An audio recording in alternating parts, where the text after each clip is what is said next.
Guys, I literally said to myself a few days ago, I said nothing, absolutely nothing could pull me away from my project unless A, the Life is Strange TV show falls out of the sky, or B, Don't Nod drops a new game announcement, and sure enough, here we are. Okay, I don't know about you, but a Don't Nod and Netflix partnership was not on my 2025 bingo card. I know that there's already a lot of speculation going on. I know some people are very excited, some people are very nervous, which is completely understandable. And I know that I've been gone for a bit, but trust me, there is a method to my madness. I'll talk about where I've been and channel plans towards the end of this video, but right now, I feel that even with sparse details, there is still a lot to unpack here. The first thing being that this new game, a major Netflix IP, is being developed by Don't Nod Montreal, the creative minds behind Lost Records Bloom and Rage. I was also surprised to see that a lot of the reactions towards this news was disappointment, especially on the Life is Strange and Lost Records subreddit. I instantly got excited to see even a breadcrumb of info from Don't Nod. But also, as someone who knows how much the studio values their creative freedom, being able to develop these stories without publisher pressure, it makes perfect sense. Some fans are concerned that this means that there will be no more Lost Records games, that Don't Nod will be turning towards whatever this new IP is indefinitely, but I don't think that's what's happening here. We already have confirmation from the devs that Bloom and Rage is part one of a wider universe spanning multiple games. The devs have had the blueprints for these stories as far back as Bloom and Rage's conception and are eager to share more with us when the time is right. The ending to Tape 2 itself is symbolic, an open invitation that beckons both Swann and players to dive deeper into future narratives. If we take a look at the company tab on Don't Nod's website and check their official pipeline, we can see that nothing has been cancelled. It lines up perfectly with what was shared in the April 2024 investors report. The most significant thing here is the project titled Narrative Adventure M2. Given that the code name for Bloom and Rage was M1, it's safe to say that M2 is Montreal's second project. This timeline also aligns with their development history. Life is Strange 1 released in 2015, and Life is Strange 2 released 3 years later in 2018. Lost Records Bloom and Rage dropped in 2025, so if they follow the same pattern, marketing for their next game will begin no earlier than 2027. I fully expect a trailer reveal at the Game Awards and a release in 2028. A perfect 3-year cycle. Of course, I don't know the internal structure here. Don't Nod Montreal is the smaller of the two studios, with a little over 40 devs and one project confirmed to be in development. But I do want to say that it isn't uncommon for dev teams to work on multiple games, especially during pre-production, when a small team, usually a narrative or design team, is allocated to start working on a secondary project. And remember, this is Don't Nod. Life is Strange 1 began with just 15 developers and grew to about 40 at the peak of its development. Small teams don't limit or hinder them whatsoever. It's in their DNA. And these intimate stories, the closeness and artistic vulnerability in these games are a reflection of that. I know some people don't like that they're working with Netflix and are worried that they're being shoehorned into a deal. But I think this could actually be really good for them, especially given their financial struggles over the last few years and the layoffs that sadly happened earlier this year. If I feel confident about anything, it's that Don't Nod is not the kind of studio to compromise their vision. They fought tooth and nail since the beginning, all the way from Remember Me to Life is Strange, only choosing to work with publishers who understand the importance of letting them create the stories they want. They've outright refused acquisition offers over the years in order to maintain their identity. There is no doubt in my mind that whatever they create will be a product of that same passion that they're known for. That whatever this game is, Don't Nod will be at the heart of it. And of course, I want nothing more than to enjoy more of the Lost Records universe. These games are amazing. I haven't stopped thinking about this game since it came out, but I trust that this wasn't a decision that was made lightly, nor that it was somehow a last resort. Although we don't have much information other than it's a game and it's happening, I do have a theory that I want to share with you guys on what I think this game might be.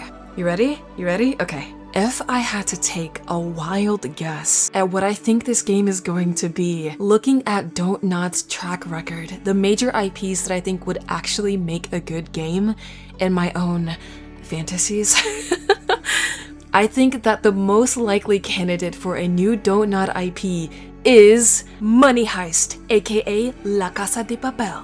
Can you imagine a full-on Don't Nod crime drama? The signs have always been there. Chloe stealing the money in episode 3, the gas station holdup in Life is Strange 2. Imagine what we could do when there's more than Choco Crisps at stake. I'm kidding. I think it's going to be Stranger Things, guys. Think about it. With Netflix's biggest IP wrapping up this winter, it would be the perfect time for a video game set in the Stranger Things universe. And the setting is already Don't Nod's specialty. A small town mystery, missing persons, unexplainable happenings, and powers beyond comprehension. With Lost Records, they've already proven how well they can handle decade-specific storytelling and write compelling characters across generations. What would be the perfect thing to announce when the final ends? You know, we're wiping our tears, we're like, oh man, that was a banger, and we want more.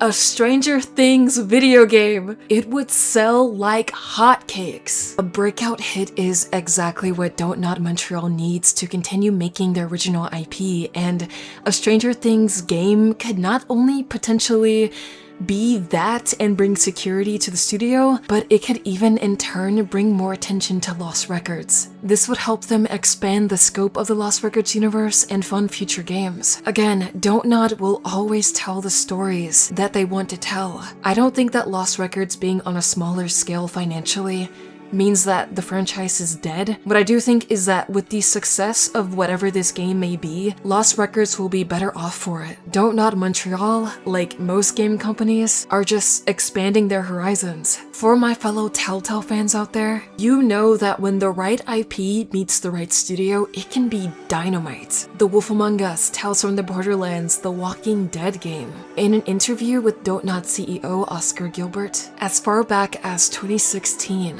he even mentions that although they wouldn't want to build their brand around other companies' IPs like Telltale, they would be open to TV, film, or literary franchises as long as they see something really interesting, an IP they really want to make. When I think about some of the inspirations behind Don't Nod's own games, Twin Peaks, The X-Files, The Girl with the Dragon Tattoo, and how these games have shaped their storytelling in ways that are beyond me, I think this could be something really special, guys. So I say let them cook.